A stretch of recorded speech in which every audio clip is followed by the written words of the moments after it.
एक हमारी first class हो चुकी है student already, basic knowledge of double entry system start कर रहे हैं।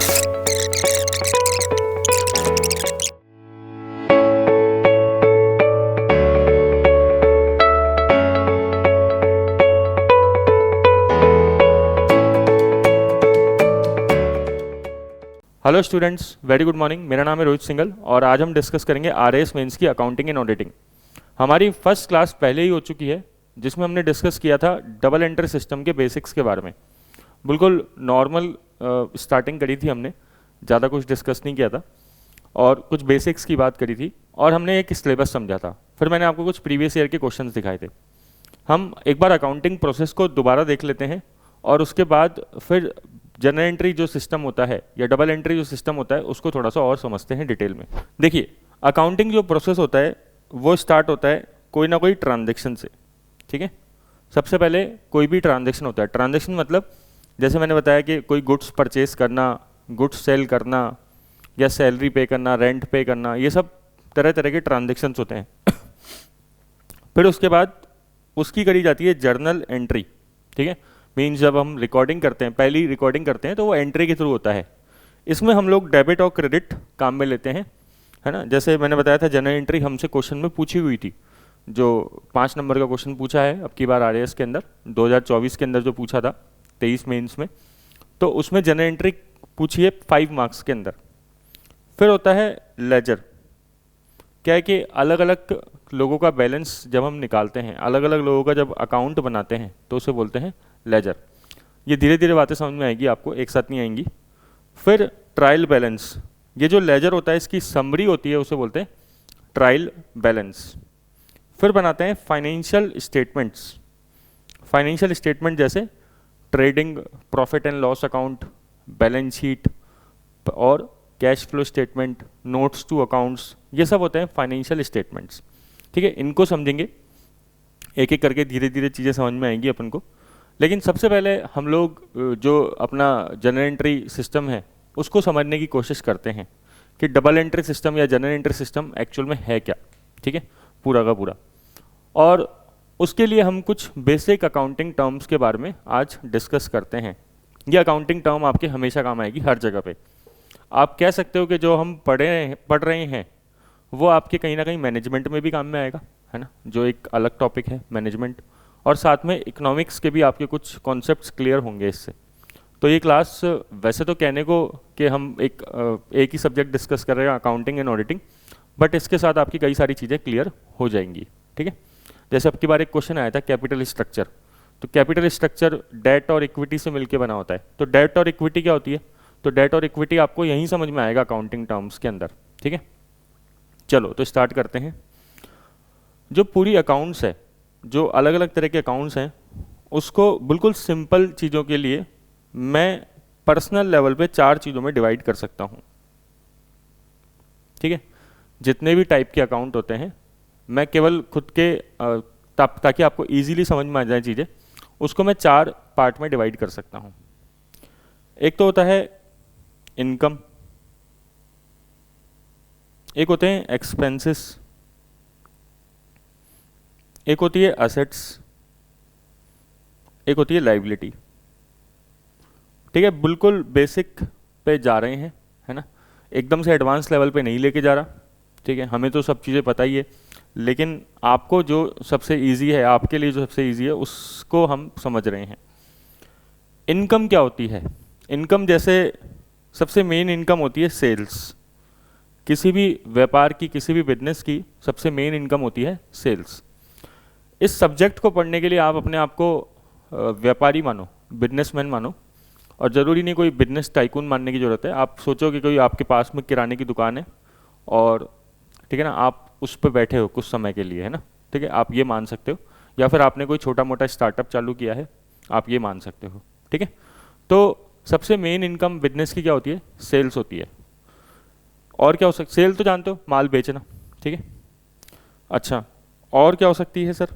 और हो सकती है कोई कमीशन मिल गया, ठीक है, कमीशन भी मिल जाता है बिजनेस के अंदर।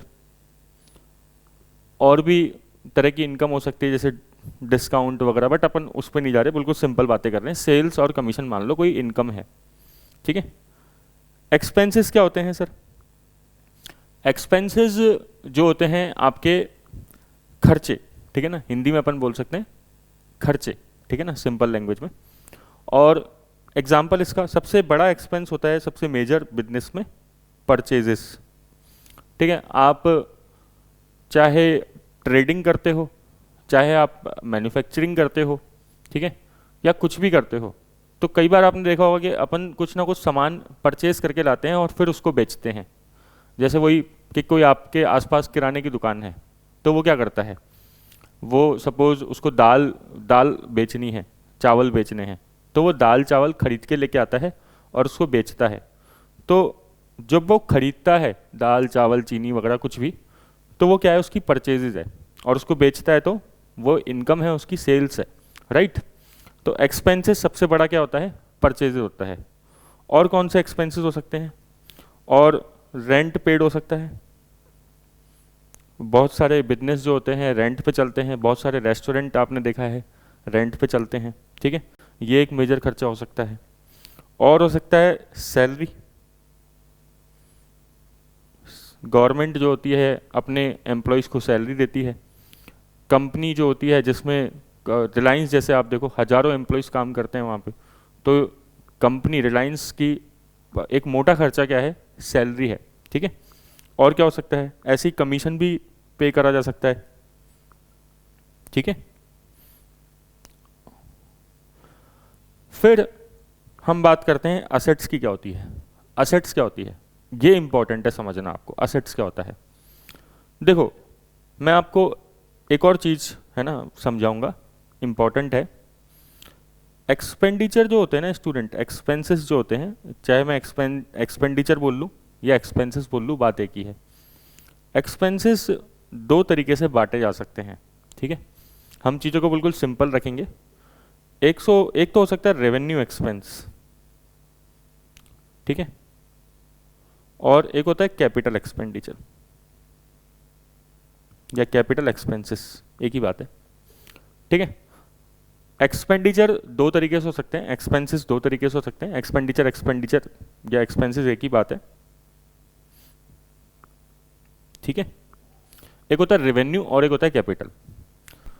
समझते हैं जरा, मैं आपसे बिल्कुल सिंपल बात करता हूँ, ठीक है। अब जैसे आप अपने घर के अंदर अपन एग्जाम्पल लेते हैं, अपन घर के अंदर दाल चीनी चावल ये सब राशन का सामान आता है। बताओ ये सब कोई अपनी संपत्ति है क्या, या फिर ये अपन कंजम्पशन के लिए खर्चा कर रहे हैं? बिल्कुल सर, ये तो संपत्ति तो है ही नहीं, है ना। संपत्ति तो वो होती है जैसे अपन कोई बिल्डिंग खरीद लेते, लैंड परचेज कर लेते, या फिर कोई प्लांट एंड मशीनरी ले लेते, कोई मशीन ले लेते, चाहे घर में वॉशिंग मशीन ही आ जाए, वो भी अपनी एक तरीके से संपत्ति है। क्योंकि आपको एक चीज़ बताता हूँ, जो अकाउंट्स होती है उसमें संपत्ति की एक जनरल डेफिनेशन, बिल्कुल बेसिक बात करें तो वो खर्चे होते हैं। भाई संपत्ति में भी तो आप खर्चा ही करते हो ना, संपत्ति खरीदने के लिए कोई ना कोई आपको एक्सपेंडिचर करना ही पड़ेगा। तो संपत्ति वो खर्चा होता है जो एक साल से ज़्यादा समय के लिए किया जाता है। कितने साल के लिए? एक साल से ज़्यादा समय के लिए किया जाता है। मतलब कि उससे कोई ऐसी चीज़ जनरेट होगी जो एक साल से ज़्यादा टाइम तक चलेगी, ठीक है। बिल्कुल सिंपल बात कर रहे हैं अपन। अब जैसे मान लो आपने लैंड परचेज करी, ठीक है, लैंड को आप अपन कंज्यूम तो कर नहीं सकते बिल्कुल भी। बिल्डिंग परचेज करी, बिल्डिंग को कंज्यूम कर सकते हैं क्या? नहीं। तो इन सब की जिनकी लाइफ एक साल से ज़्यादा होती है, ठीक है, जिसकी लाइफ एक साल से ज़्यादा होती है, उसे हम कहते हैं कैपिटल एक्सपेंडिचर। और कैपिटल एक्सपेंडिचर ही हमारी क्या बनती है? असेट बनती है, जिसे हम क्या बोल रहे हैं बार बार? संपत्ति। वापस डिस्कस करते हैं। खर्चे जो होते हैं दो प्रकार के होते हैं। एक होते हैं रेवेन्यू खर्चे। रेवेन्यू खर्चे को आप अपने बिल्कुल सिंपल लेमन टर्म्स में बोल सकते हो, ऐसे खर्चे जो कंज्यूमेबल्स होते हैं, है ना, जो जिनका बेनिफिट बहुत लॉन्ग टर्म तक नहीं मिलता है, जो बहुत ही जल्दी ख़त्म हो जाते हैं। जैसे हमने बोला कि राशन, घर के लिए बात करें तो घर का राशन आना, या फिर पानी बिजली के बिल अपन देते हैं, हर महीने देते हैं पानी बिजली के बिल, है ना, इलेक्ट्रिसिटी बिल, वाटर बिल, ये सब टेलीफोन के खर्चे, एनुअल खर्चा है, लेकिन उसका 1 साल से ज़्यादा बेनिफिट नहीं मिलता। ठीक है, तो ऐसे जो खर्चे होते हैं उनको क्या बोलते हैं, रेवेन्यू एक्सपेंसेस। ठीक है, रेवेन्यू एक्सपेंसेस। और ये खर्चे क्योंकि इनका बेनिफिट क्या है, बेनिफिट शॉर्ट टर्म होता है, तो अपन कह सकते हैं कि लेस देन 1 ईयर इनका बेनिफिट है। ठीक है, तो इनको तो हम प्योरली ऐसे बोल देते हैं कि केवल खर्चा है। नॉर्मली लोग रेवेन्यू एक्सपेंडिचर टर्म यूज़ ना करके सिंपल अगर केवल एक्सपेंडिचर यूज़ करें या एक्सपेंसेस यूज़ करें तो आप समझ जाना कि वो किसकी बात कर रहे हैं। वो बात कर रहे हैं एक्सपेंडिचर ऐसे जो रेवेन्यू नेचर के हैं। मान लो कोई आम बोलचाल में बात करे कि यार मेरे तो बहुत खर्चा हो गया इस बार, तो आपको क्या समझना है, या अकाउंट्स के अंदर उसको क्या समझना है, आपको समझना है कि वो रेवेन्यू एक्सपेंडिचर की बात चल रही है।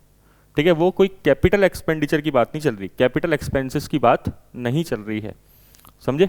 वो किसकी बात चल रही है, रेवेन्यू एक्सपेंडिचर की बात चल रही है, मतलब ये शॉर्ट टर्म खर्चे की बात चल रही है।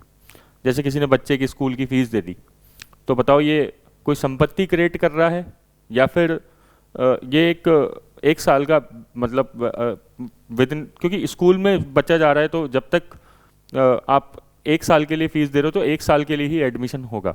ठीक है ना, इसको ऐसा मत समझना कि इसका बेनिफिट तो लॉन्ग टर्म तक मिलेगा और एजुकेशन है उस पर मत लेके जाना फिलॉसफी पे।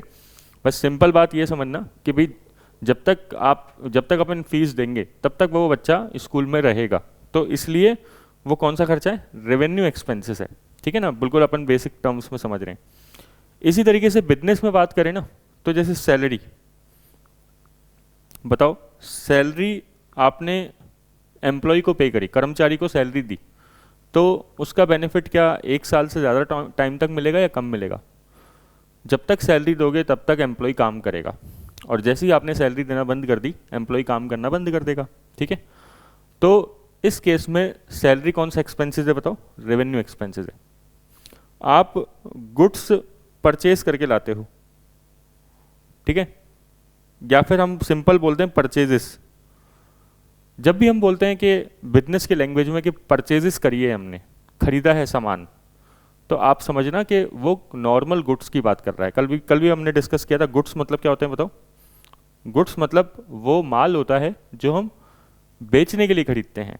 ठीक है, जैसे इसको और क्या बोलते हैं, इन्वेंट्री भी बोलते हैं, और क्या बोलते हैं सर इसको, स्टॉक भी बोलते हैं। ठीक है, तो समरी अभी तक की ये है कि जो खर्चे होते हैं वो 2 तरह के होते हैं, एक तो होता है रेवेन्यू खर्चा और एक होता है कैपिटल खर्चा। रेवेन्यू खर्चे का नेचर जो होता है शॉर्ट टर्म नेचर का होता है, ठीक है, और कैपिटल नेचर का खर्चा जो होता है वो लॉन्ग टर्म नेचर का होता है।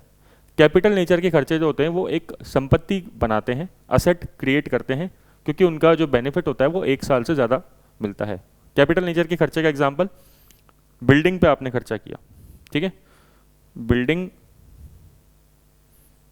Land, furniture. आप अपन अपने घर की बात कर लें या फिर अपन बिजनेस की व्यापार की बात कर लें, ठीक है ना। फर्नीचर पे जो खर्चा होता है, फर्नीचर लॉन्ग टर्म बेनिफिट के लिए काम में आता है या फिर शॉर्ट टर्म। भाई घर में अपन ने बेड बनवाया, ड्रेसिंग टेबल बनवाई, अलमेरा बनवाई, अलमारी बनवाई, है ना, लकड़ी की या फिर किसी भी चीज़ की, तो उन सब का बेनिफिट हमें 1 साल से ज़्यादा टाइम तक मिलेगा या फिर 1 साल से कम। ऑब्वियसली सर 1 साल से ज़्यादा मिलेगा। तो ये सब चीज़ें क्या कहलाती है, हमारी असेट कहलाएगी, बिल्डिंग, लैंड, फर्नीचर। और क्या कह सकते हो सर, मशीन।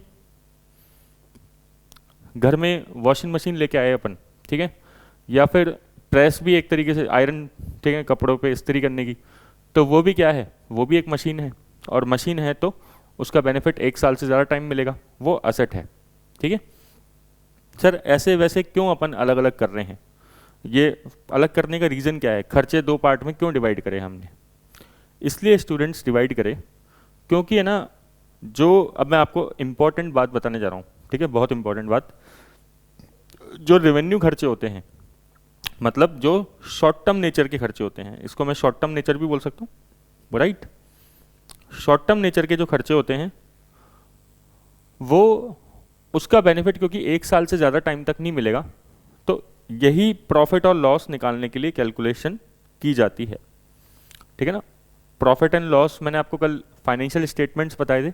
फाइनेंशियल स्टेटमेंट में सबसे पहला बताया था trading and profit and loss account. ठीक है, तो प्रॉफिट एंड लॉस अकाउंट में जब हम कैलकुलेशन करते हैं तो हम इन्हीं खर्चों की बात करते हैं, रेवेन्यू एक्सपेंडिचर की बात करते हैं।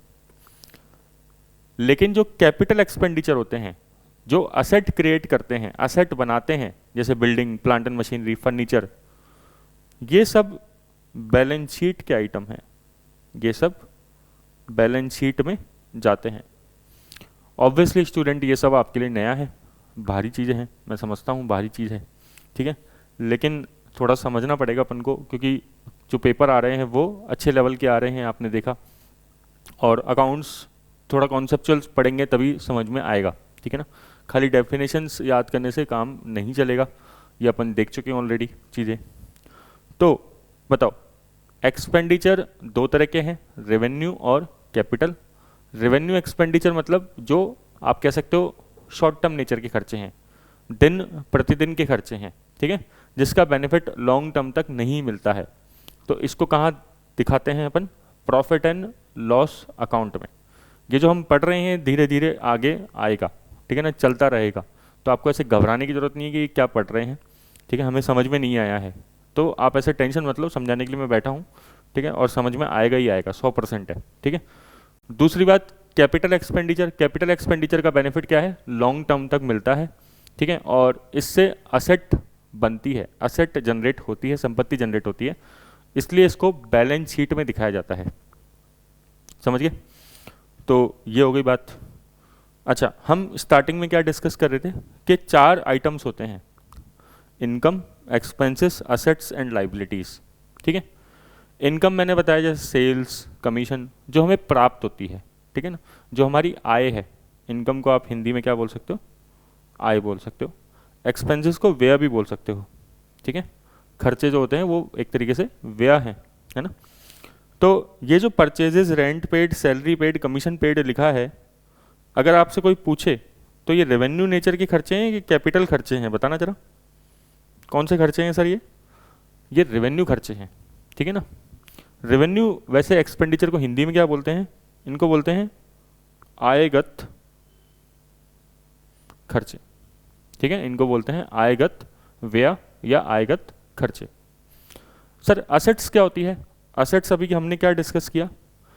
वो खर्चे जो कैपिटल नेचर के होते हैं, ठीक है, वो खर्चे जो कैपिटल नेचर के होते हैं जिसका बेनिफिट लॉन्ग टर्म तक मिलता है, वो क्या होते हैं? वो एक्सपेंडिचर होते हैं, ठीक है, और ऐसे एक्सपेंडिचर कहलाते हैं असेट्स, ठीक है।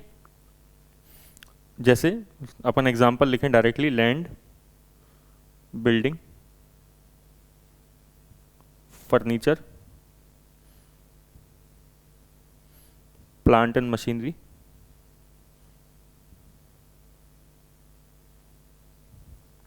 ये सब क्या है बताओ? ये सब हमारी संपत्ति है। सर और कोई बता सकते हो? और भी ले लो।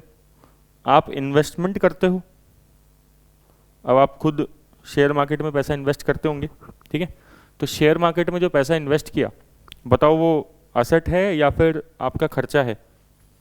आप खुद ही सोच सकते हो कि सर वो तो शेयर्स हमने किसी कंपनी के खरीदे, आज हमने रिलायंस के शेयर खरीद लिए, टाटा कंपनी के शेयर खरीद लिए, टीसीएस खरीद लिया, इन्फोसिस खरीद लिया, वो सब क्या है? वो सब हमारा इन्वेस्टमेंट है। और इन्वेस्टमेंट कोई मतलब हमेशा लॉन्ग टर्म के हिसाब से होता है, ठीक है ना, शॉर्ट टर्म कोई खर्चा नहीं है। और ऐसा खर्चा तो बिल्कुल नहीं है जो 100 रुपये लगाए और ख़त्म हो जाएंगे, ऐसा नहीं है ना। तो ये असेट्स होती है।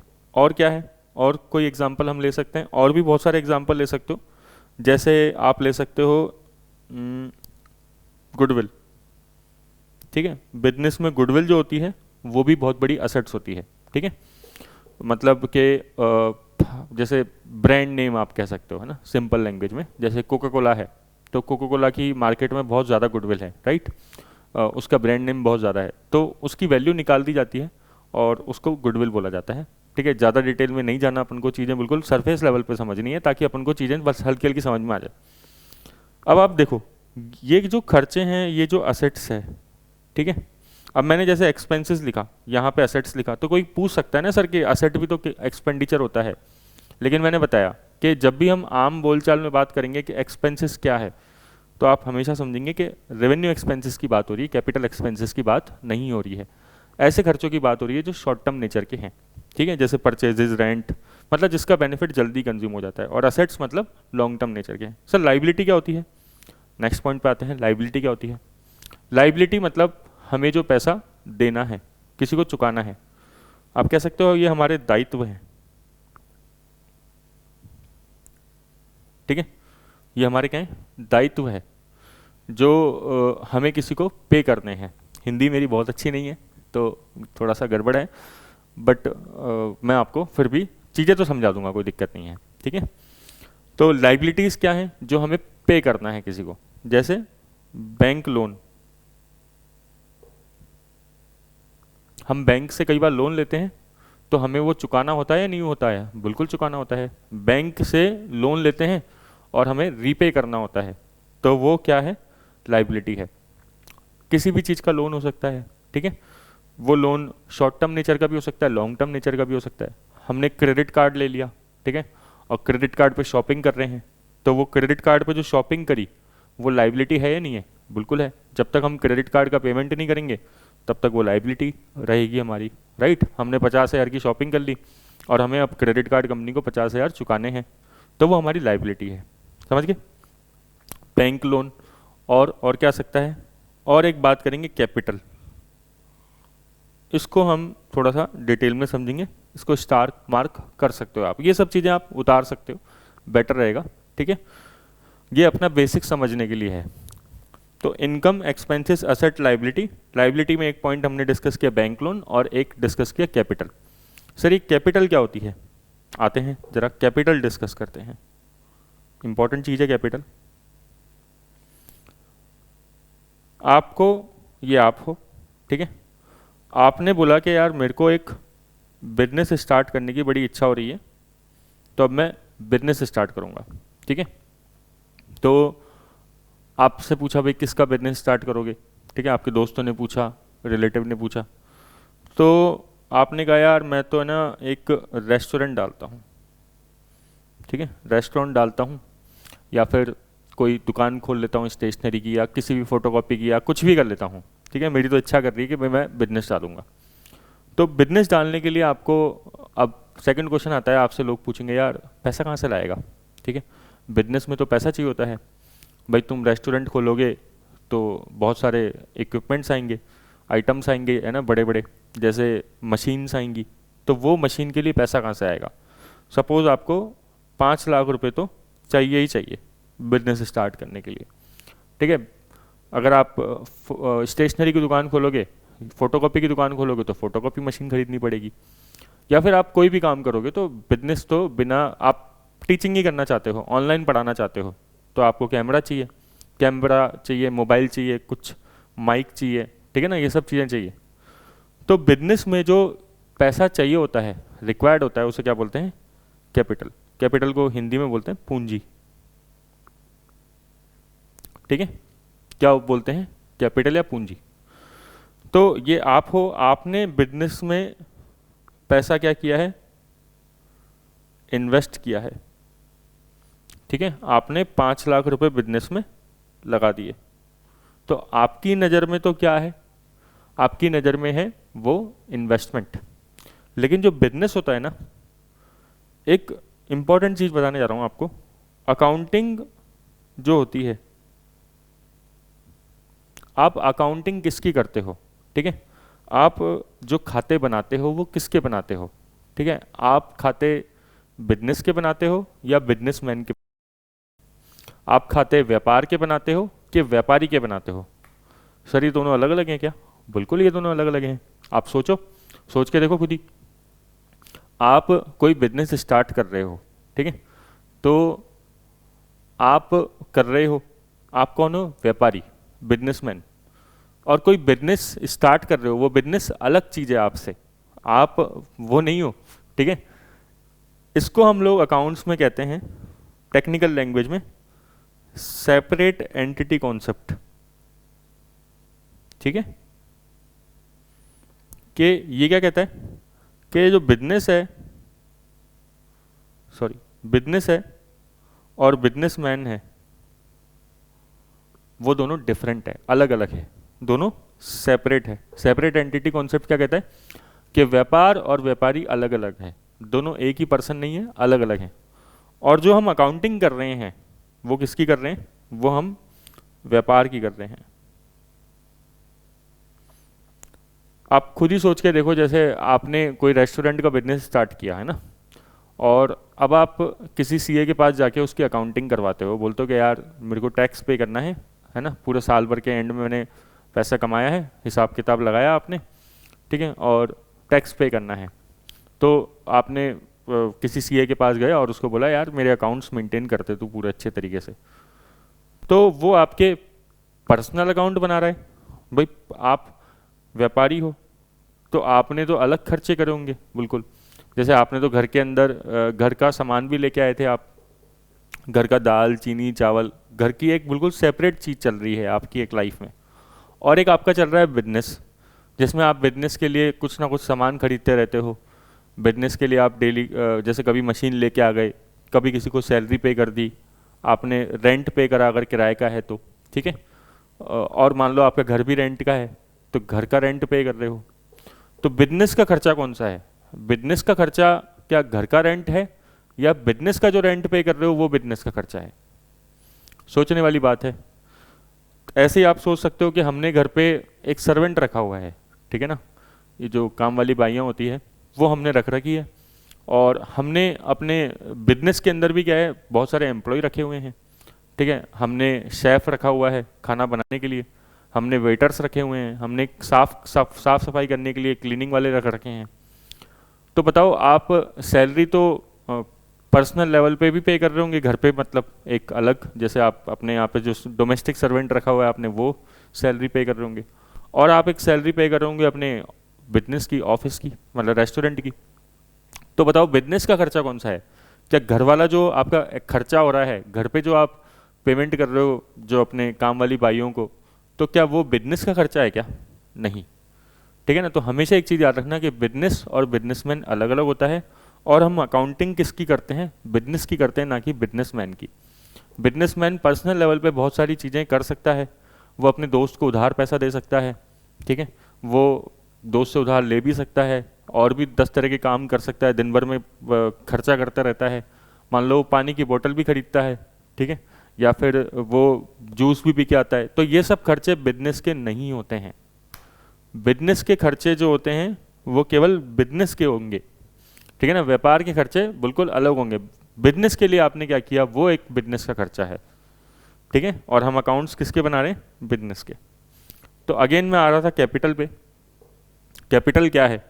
यही चीज़ है अब समझने की बात, कि आपने पैसा इन्वेस्ट किया, आप बिजनेसमैन हो, आपने बिजनेस में पैसा इन्वेस्ट किया। आपके लिए बताओ, बिजनेस में पैसा इन्वेस्ट करना असेट है या नहीं है? इन्वेस्टमेंट एक असेट होती ही नहीं होती, संपत्ति है ही नहीं है। मैंने आज अपने बिजनेस में 5 लाख रुपए लगा के, मैंने अपने बिजनेस में आज 5 लाख रुपए लगाए और बिजनेस चालू किया, तो वो मेरी संपत्ति है या नहीं है? बिल्कुल संपत्ति है, 5 लाख रुपए की संपत्ति है। लेकिन बिजनेस के पॉइंट ऑफ व्यू से सोचो, है ना। बिजनेस बोलता है यार ये तो मेरी अंदर कैपिटल लगाई है आपने। बिजनेस क्या बोलेगा कि ये मेरे अंदर कैपिटल है। और सबसे मजे की बात, बिजनेस बोलेगा ये तो लाइबिलिटी है मेरी। बिजनेस क्या बोलेगा? ये लाइबिलिटी है। सर लाइबिलिटी कैसे? अभी तो आप असेट बोल रहे थे। अरे मैं असेट बोल रहा हूँ बिजनेस के लिए, है ना, बिजनेसमैन के लिए, ठीक है ना। बिजनेसमैन के लिए असेट है, लेकिन बिजनेस के लिए क्या है? ये बिजनेस के लिए है, ये है एक लाइबिलिटी, ठीक है। दोनों चीज़ें अलग है। वही मैं आपको कह रहा हूँ कि अकाउंट्स हम किसके बनाते हैं? व्यापार के अकाउंट्स बनाएंगे, ना कि व्यापारी के, ठीक है ना। ये कौन है? हमारा व्यापारी। हम इसके अकाउंट्स नहीं बनाते हैं। हम किसके अकाउंट्स बनाते हैं? केवल बिजनेस के बनाते हैं। और बिजनेस के पॉइंट ऑफ व्यू से जो पैसा उसके अंदर इन्वेस्ट किया जाता है वो उसकी लाइबिलिटी है, वो कैपिटल कहलाती है। कैपिटल हमेशा लाइबिलिटी होती है, क्योंकि हम किसके पॉइंट ऑफ व्यू से सोच रहे हैं? बिजनेस के पॉइंट ऑफ व्यू से सोच रहे हैं। बिजनेस के लिए लाइबिलिटी क्यों है सर ये? क्योंकि बिजनेस कभी ना कभी वो बिजनेसमैन को लौटाएगा। बिजनेस के लिए कैपिटल लाइबिलिटी क्यों है? क्योंकि बिजनेस कभी ना कभी वो बिजनेसमैन को लौटाएगा। क्यों लौटाएगा सर? कब लौटाएगा? देखो, अभी जब बिजनेस स्टार्ट किया तो बिजनेसमैन ने बिजनेस के अंदर पैसे लगाए, अभी जब बिजनेस स्टार्ट किया तो बिजनेसमैन ने बिजनेस के अंदर पैसे लगाए, ठीक है। अभी जब हमने व्यापार स्टार्ट किया, बिजनेस स्टार्ट किया, तो बिजनेसमैन ने बिजनेस के अंदर पैसे लगाए 5 लाख रुपए, ठीक है। जब बिजनेस कभी बंद हो जाएगा फ्यूचर के अंदर, ठीक है, कभी अगर बिजनेस बंद हो जाएगा फ्यूचर के अंदर, तो बिजनेस की एक लाइबिलिटी रहती है कि बिजनेस उस पैसे को वापस किसको लौटाएगा, बिजनेसमैन को लौटाएगा। इसलिए बिजनेस की हमेशा वो लाइबिलिटी मानी जाती है कैपिटल। समझ में आ गया? तो बस आपको ये ध्यान रखना है कि कैपिटल क्या होती है, लाइबिलिटी होती है फॉर बिजनेस। वैसे सर हमसे ये पूछेगा कि कैपिटल इज लाइबिलिटी और असेट्स फॉर बिजनेस, आपसे नहीं पूछेगा, है ना, बट क्योंकि आपको पता रहना चाहिए कि कैपिटल लाइबिलिटी क्यों होती है, ठीक है। हम लोग जब बात करते हैं कैपिटल, जैसे आप कंपनीज के केस में यही चीज़ क्या बन जाती है, कंपनीज के केस में यही चीज़ बन जाती है शेयर कैपिटल। कंपनीज के केस में यही चीज़ बन जाती है इक्विटी शेयर या प्रेफरेंस शेयर्स, ठीक है। अब सोचो, अभी आईपीओ आते रहते हैं, आपने तो अब आईपीओ का नाम तो अब कॉमन हो गया है, इनिशियल पब्लिक ऑफर, ठीक है ना, तो ये आप सुनते होंगे कभी, है ना, कि आईपीओज आए हैं बहुत सारे, ठीक है, इनिशियल पब्लिक ऑफर। तो आईपीओज क्या होता है बेसिकली, जो एक कंपनी है उसको व्यापार करने के लिए बहुत सारा पैसा चाहिए। कंपनी कौन है सर, बिजनेस या बिजनेसमैन, बताओ। हाँ, तो हम कंपनी के लिए बात कर रहे हैं। तो कंपनी में देखो, जैसे आपने देखा होगा टाटा का आईपीओ आता है कभी, है ना, तो कभी रिलायंस आईपीओ लेके आता है, कभी कोई कंपनी आईपीओ लेके आती है। तो उसमें क्या होता है, उसमें एक कंपनी है टाटा या रिलायंस, कोई भी एग्जांपल ले लेते हैं, रिलायंस ले लेते हैं मान लो, ठीक है। तो रिलायंस को पैसा चाहिए, पैसा क्यों चाहिए, बिजनेस करने के लिए पैसा चाहिए, ठीक है। और सपोज उसको 20,000 करोड़ रुपए चाहिए, ठीक है। आपको पता है आईपीओ इतने बड़े बड़े ही आते हैं, ठीक है, छोटे भी आते हैं, लेकिन अपन ले लेते हैं एक एग्जांपल बढ़िया सा, ठीक है। 20,000 करोड़ का कैपिटल चाहिए, ठीक है ना, कंपनी को पैसा करने के लिए। तो कंपनी क्या करती है, ये पैसा किससे मंगाती है, बहुत सारे दुनिया भर के शेयर होल्डर से मंगाती है, ठीक है। ये सब कौन है, शेयर होल्डर्स हैं, या फिर आप कह लो पहले ये पब्लिक है, बाद में शेयर होल्डर्स बनेंगे। अगर शेयर खरीदेंगे तो शेयर होल्डर बन जाएंगे, वरना तो नॉर्मल ये पब्लिक है, ठीक है। हम लोग मान लो हम लोग पब्लिक है, सिंपल। तो रिलायंस 20,000 करोड़ का आईपीओ निकालती है, इनिशियल पब्लिक ऑफर निकालती है। तो कंपनी जो रिलायंस है उसके लिए क्या है, उसके लिए कंपनी के लिए क्या है, कैपिटल है। कंपनी ये जो पैसा मंगा रही है लोगों से, कंपनी के लिए क्या है, कंपनी के पॉइंट ऑफ व्यू से ये कैपिटल है, क्योंकि कंपनी इस कैपिटल को अपने बिजनेस में जो है बिजनेस में अलग अलग जगहों पे लगाएगी, ठीक है ना, मशीन खरीदेगी, प्लांट खरीदेगी, बिल्डिंग खरीदेगी, लैंड खरीदेगी, है ना, ये सब चीज़ें होगी। और शेयर होल्डर्स के पॉइंट ऑफ व्यू से सोचो, जो इन्वेस्टर्स बोलते हो, आप नहीं बोलते हो शेयर होल्डर्स को, ठीक है, कि ये इन्वेस्टर्स हैं। तो ये सब क्या है, ये सब एक तरीके से बिजनेसमैन हैं जो इस कंपनी के अंदर पैसा इन्वेस्ट करेंगे, ठीक है, जो इस कंपनी में पैसा इन्वेस्ट कर रहे हैं, करेंगे, ठीक है। और ये सब लोग जो हैं, ये सब कंपनी में आईपीओ लगा रहे हैं, मतलब शेयर्स परचेज कर रहे हैं। ये सब क्या कर रहे हैं, शेयर्स बाय करते हैं, और यही बन जाते हैं, क्योंकि जो बिजनेस में पैसा लगाता है उसे क्या बोलते हैं, ओनर्स। तो कई लोग जब बोलते हैं कि रिलायंस का ओनर कौन है, और कई लोग बोलते हैं मुकेश अंबानी, तो वो करेक्ट नहीं है पूरी तरीके से, क्योंकि अगर बोलेंगे रिलायंस का ओनर कौन है, आपसे कोई पूछे रिलायंस का ओनर कौन है, तो आप क्या बोलोगे, शेयर होल्डर है, ना कि मुकेश अंबानी पर्सनली है, ठीक है। हाँ, वो बात अलग है कि उनके पास ज़्यादा शेयर है, ठीक है, इसलिए वो एक तरीके से ज़्यादा वोटिंग पावर रखते हैं। बट सिंपल बात करें तो हमेशा कंपनी का ओनर कौन होता है, शेयर होल्डर होते हैं। समझ में आए, शेयर होल्डर क्यों होते हैं, क्योंकि जो बिजनेस में पैसा लगाएगा वही क्या कहलाएगा, ओनर। बट कंपनी को क्योंकि बहुत सारा पैसा रिक्वायर्ड होता है, बहुत अमाउंट ऑफ कैपिटल चाहिए होती है, इसलिए कंपनी एक पर्सन से पैसे नहीं मांगती, कंपनी जो है पूरे ओपन पब्लिक से पैसा मांगती है, राइट। तो बस हमने आज की क्लास में क्या समझा, अगर हम अभी तक की बात करें, मैंने आपको 4 चीज़ें बताई, ठीक है। एक तो इनकम, एक एक्सपेंसेस, एक असेट्स और एक लाइबिलिटी। इनकम क्या होती है, इनकम मतलब जैसे आप अगर आप कहीं पे जॉब करते हो तो आपको सैलरी मिलती है, तो वो आपकी इनकम है। लेकिन बिजनेस के लिए सबसे बड़ी इनकम क्या होती है? सेल्स। ठीक है ना। अगर आप किसी कोचिंग इंस्टीट्यूट को देखो तो उसके लिए आप कहोगे सर उसके लिए तो सेल होती ही नहीं है। होती है, लेकिन वो सेल ऑफ सर्विसेज है, वो सेल ऑफ गुड्स ना होके सेल ऑफ सर्विसेज है। उसको फीस मिल रही है ना कोचिंग इंस्टीट्यूट को, तो कोचिंग इंस्टीट्यूट को क्योंकि फीस मिल रही है तो वो सेल ऑफ सर्विस की वजह से मिल रही है। ठीक है। और क्या इनकम हो सकती है सर? और बिजनेस की हो सकती है कमीशन रिसीव। ठीक है। एक्सपेंसेस क्या हो सकते हैं? एक्सपेंसेस जैसे मैंने बताया, परचेजेस, रेंट, सैलरी, ये सब जो खर्चे अपन करते हैं ये सब एक्सपेंसेस हैं। असेट क्या होगी? एक्सपेंसेस ही होते हैं। असेट क्या होती है? एक्सपेंसेस ही होते हैं, लेकिन कैपिटल नेचर के खर्च एक्सपेंसेस होते हैं। अगर आपसे कोई पूछे असेट क्या है तो आप बोल सकते हो कैपिटल नेचर के जो खर्चे होते हैं। अगर हिंदी में बात करो तो ऐसे खर्चे जो पूंजीगत व्यय होते हैं। तो एक्सपेंसेस कौन से खर्चे थे बताओ? आयगत खर्चे। ठीक है। और लाइबिलिटी, लाइबिलिटी मतलब जो हमें रीपे करना है, किसी को पे करना है, दायित्व। ठीक है। जैसे एग्जांपल इसका बैंक लोन। ठीक है। बैंक लोन हो गया, जैसे सिंपल आप क्रेडिट कार्ड समझ सकते हो, या मैंने आपको अभी एक चीज़ समझाई क्या? कैपिटल। अब आप सोचो कैपिटल आपको कंपनी के हिसाब से जल्दी समझ में आ गई होगी, क्योंकि कंपनी के अंदर, रिलायंस के अंदर जो कैपिटल लगाई है वो बहुत सारे शेयर होल्डर्स ने लगाई है। ठीक है। तो कंपनी की वो लाइबिलिटी है। ठीक है। बाद में समझेंगे, लेकिन कंपनी क्या है कि वो एक निरंतरता के सिद्धांत पे काम करती है, कि कंसिस्टेंसी के प्रिंसिपल पे काम करती है, गोइंग कंसर्न के प्रिंसिपल पे, कि बिजनेस कभी बंद नहीं होगा, ऐसा सोचा जाता है जब स्टार्ट करते हैं। तो इसलिए मानी जाती है कि जो कैपिटल होती है वो रीपे करनी भी नहीं पड़ेगी, है ना। ठीक है। बट वो सब चीज़ें आपके काम की नहीं है। आप तो बस इतना समझ लो कि 4 आइटम होते हैं: इनकम, एक्सपेंसेस, असेट और लाइबिलिटी। अकाउंट्स में देखा जाए तो 5वां आइटम कोई है ही नहीं। ठीक है ना। कई लोग क्या करते हैं, कई लोग इसी कैपिटल को 5वां आइटम बना देते हैं। इस कैपिटल को लाइबिलिटी ना लिख के क्या बोल देते हैं, अलग से लिख देते हैं कैपिटल। ठीक है ना। बट रियल में देखा जाए तो ये 4 आइटम होते हैं: इनकम, एक्सपेंसेस, असेट, लाइबिलिटी। और कई लोग क्या बोलते हैं कि यार ये जो लाइबिलिटी है ना, बैंक लोन, ये जो लाइबिलिटी थी बैंक लोन, ये तो आउटसाइड लाइबिलिटी थी, और ये जो लाइबिलिटी है कैपिटल, ये इनसाइड लाइबिलिटी है। कई लोग ऐसे बोल देते हैं। ठीक है।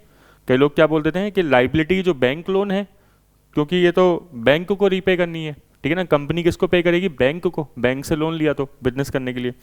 और ये जो कैपिटल होती है ये इनसाइड लाइबिलिटी होती है, ये कंपनी को अपने घर वालों को ही रीपे करनी है, ये किसी बैंक को रीपे नहीं करनी है। इस कैपिटल में जैसे आता है equity share, company point of view से बात करो तो, या फिर प्रेफरेंस शेयर। ठीक है ना। इसके 2 पार्ट होते हैं कंपनी पॉइंट ऑफ व्यू से, कि इक्विटी शेयर भी इसी का पार्ट है और जो प्रेफरेंस शेयर है वो भी इसी का पार्ट है। लेकिन दिखाते इक्विटी शेयर और प्रेफरेंस शेयर को, ध्यान रखना, हमेशा लाइबिलिटी साइड के अंदर ही है। कैपिटल का एक और नाम होता है, अगर ध्यान रखो तो, खाली इक्विटी भी बोलते हैं। इक्विटी शेयर नहीं बोल रहा, क्या बोलते हैं? खाली इक्विटी भी बोलते हैं कैपिटल को। ठीक है। तो बताओ आपको क्रक्स क्या समझ में आया अभी की क्लास में? आज की क्लास में सबसे मेन चीज़ अपन को समझ में आई कि अकाउंट्स में टोटल 5 तरह के आइटम हो सकते हैं, या 4 बोल सकते हो, आपको दिक्कत नहीं है: इनकम, एक्सपेंसेस, असेट, लाइबिलिटी। ठीक है। अब इनका यूज़ क्या है सर, क्यों यूज़ आते हैं? जैसे मैंने बताया कि हम बनाते हैं trading and profit and loss account, तो उसके अंदर तो आते हैं इनकम एंड एक्सपेंसेस। और जब हम बनाते हैं बैलेंस शीट, उसके अंदर आती है असेट्स एंड लाइबिलिटीज। ठीक है। बैलेंस शीट को हिंदी में क्या बोलते हैं? बैलेंस शीट को हिंदी में बोलते हैं चिट्ठा।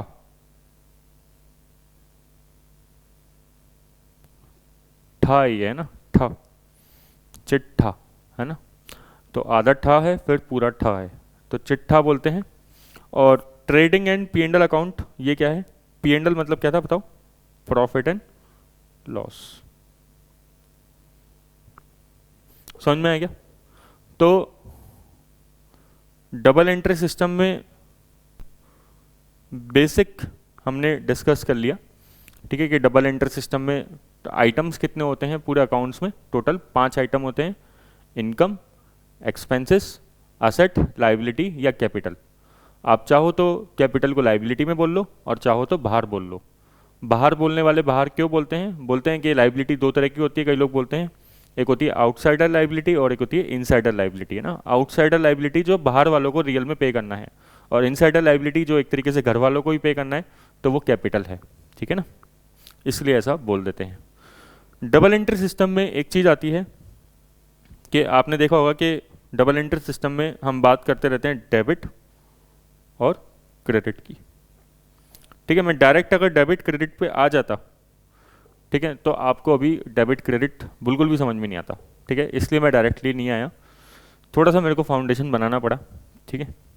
तो अपन ये फाउंडेशन कभी ना कभी आपको रिक्वायर्ड होता, ये फाउंडेशन के बिना अकाउंट समझने का मज़ा नहीं आता है। कई लोगों को अकाउंट समझ में नहीं आती है, उसके पीछे रीज़न क्या होता है कि बेसिक क्लियर नहीं होता, तो फिर इसलिए वो टर्म्स क्लियर नहीं होगी जब तक वो समझ में नहीं आएगा। अब देखो सर, ये हम किसी भी चीज़ को उठा के डेबिट कर देते हैं, किसी भी चीज़ को क्रेडिट कर देते हैं, ऐसा क्यों होता है कि हम किसी भी चीज़ को डेबिट करते हैं, क्रेडिट करते हैं? क्या इसके कुछ रूल्स होते हैं क्या? जैसे इंग्लिश ग्रामर में हम वॉज, वर या टेंसेस पढ़ते हैं, तो टेंसेस के अपने रूल होते हैं, ठीक है। तो क्या अकाउंट्स में भी सिस्टम में कोई रूल्स होते हैं क्या?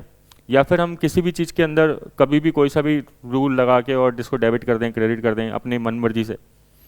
आप भी समझते हो, देखो मन मर्जी से तो नहीं हो सकता, ठीक है ना, कोई ना कोई रूल होगा पर्सनल, है ना, मतलब कोई ना कोई रूल होगा। तो ये अकाउंट्स जो होती है उसके रूल डेबिट क्रेडिट के बनते हैं उसके अकाउंट के टाइप के हिसाब से, पर्सनल, रियल और नॉमिनल। क्योंकि आज के लिए ज़्यादा हो जाएगा, ठीक है, तो अपन ये चीज़ नहीं डिस्कस करेंगे पर्सनल, रियल, नॉमिनल। मैं केवल आपको नाम दिखा रहा हूँ कि 3 टाइप के अकाउंट्स होते हैं, इसे क्या बोलते हैं? Types of accounts. आपका जो डबल एंट्री सिस्टम होता है वो इसी के ऊपर बेस होता है कि अकाउंट कितने टाइप के हैं, पर्सनल, रियल, नॉमिनल, ठीक है। ये क्या बोलता है?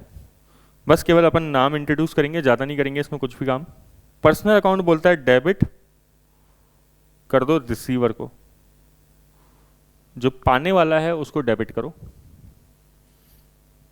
क्रेडिट करो गिवर को, ठीक है। डेबिट रिसीवर को कर दो, जो प्राप्त करता है उसको डेबिट करो। कोई भी पर्सन अगर प्राप्त कर रहा है तो उसको डेबिट करो, कोई भी पर्सन अगर देने वाला है ना, तो उसे क्रेडिट करो। रियल अकाउंट बोलता है कि डेबिट करो किस चीज को? जो आ रही है, क्रेडिट करो उस चीज को जो जा रही है। रियल अकाउंट क्या बोलता है कि जो भी चीज आती है उसको डेबिट कर दो, जो भी चीज जा रही है उसको क्रेडिट कर दो। नॉमिनल अकाउंट क्या बोलता है? डेबिट उस चीज को करो जो खर्चे हैं या नुकसान है, एक्सपेंसेस या लॉसेस को डेबिट कर दो, क्रेडिट करो इनकम्स एंड गेन्स को। इनकम, गेन मतलब आय, फायदे, प्रॉफिट, इन सबको क्रेडिट करो, ठीक है। ये मैं नहीं समझाऊंगा आज की क्लास में, आपको ऑलरेडी ओवरडोज हो चुका है, ठीक है। कल अपन डिस्कस करेंगे आराम से कि ये तीनों चीज़ें क्या होती है, पर्सनल, रियल, नॉमिनल, ठीक है। केवल मेरे को नाम इंट्रोड्यूस करना था आपको। Thank you so much.